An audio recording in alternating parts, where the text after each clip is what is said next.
Praise the lord. హల్లెలూయా. ప్రభువైన యేసుక్రీస్తు నామములో మీ అందరికీ ప్రేమ వందనాలు పిల్లరా.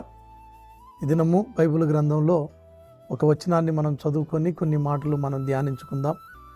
యెషయా గ్రంథము 29వ అధ్యాయము 22వ వచనాన్ని మనం చదువుకుందాం.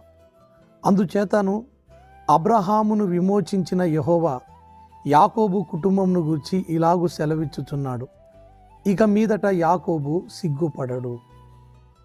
దేవుని మాటలు మనము గమనిస్తే అబ్రహామును దేవుడు పిలిచి అబ్రహామును ఆశీర్వదించాడు.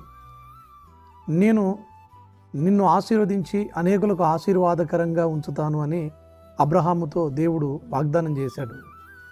అబ్రహాము సంతానమైనటువంటి ఇశ్రాయేలుని దేవుడు ప్రత్యేకంగా ఏర్పరచుకొని పలుకుతున్నటువంటి మాట, ఇక మీదట యాకోబు సిగ్గుపడడు.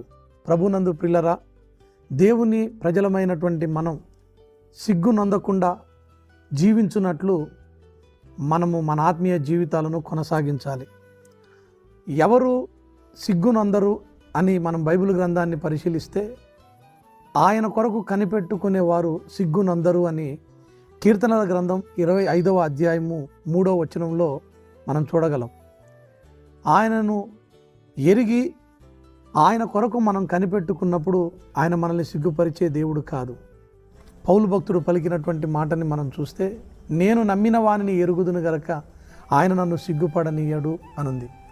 మన దైనందిన జీవితాల్లో ఎన్నోసార్లు మనం సిగ్గుపడేటువంటి పరిస్థితులు కొన్ని ఎదురవుతూ ఉంటాయి. అయితే దేవుని ప్రియులైనటువంటి వారు సిగ్గుపడకుండా వారిని అనుదినము ఆయన కాపాడుతూ ఉంటాడు. అయితే ఈ భౌతిక సంబంధమైన జీవితంలో ఎక్కడ కూడా మనం సిగ్గుపడకుండా ఉండాలి అని అంటే ఆయన మీద మనం ఆధారపడేవారుగా ఉండాలి. ఆయన మీద ఆధారపడ్డ ఏ ఒక్కరిని కూడా సిగ్గుపడనిచ్చేవాడు కాదు. రాజుల ఎదుట, అధికారుల ఎదుట తల ఎత్తుకొని నిలబడేటట్లుగా చేయగలిగినటువంటి సర్వశక్తిమంతుడైన దేవుడు మనం ఆరాధిస్తున్నటువంటి యేసయ్య. ఈ ఆత్మీయ జీవితంలో, భౌతిక సంబంధమైన జీవితంలో, నువ్వు పనిచేస్తున్న స్థలాల్లో ఎక్కడైనా సరే నీవు తలగా ఉండాలి అనంటే, ఎక్కడా సిగ్గుపడకుండా దేవుని నామాన్ని మయంపరిచే వ్యక్తిగా ఉండాలి అనంటే నీవు ఆయన కొరకు కనిపెట్టుకొని ఆత్మీయ జీవితాన్ని కొనసాగించేవారిగా ఉండాలి. అలాంటి కృప దేవుడు మనకు అనుగ్రహించునుగాక. ఆమేన్.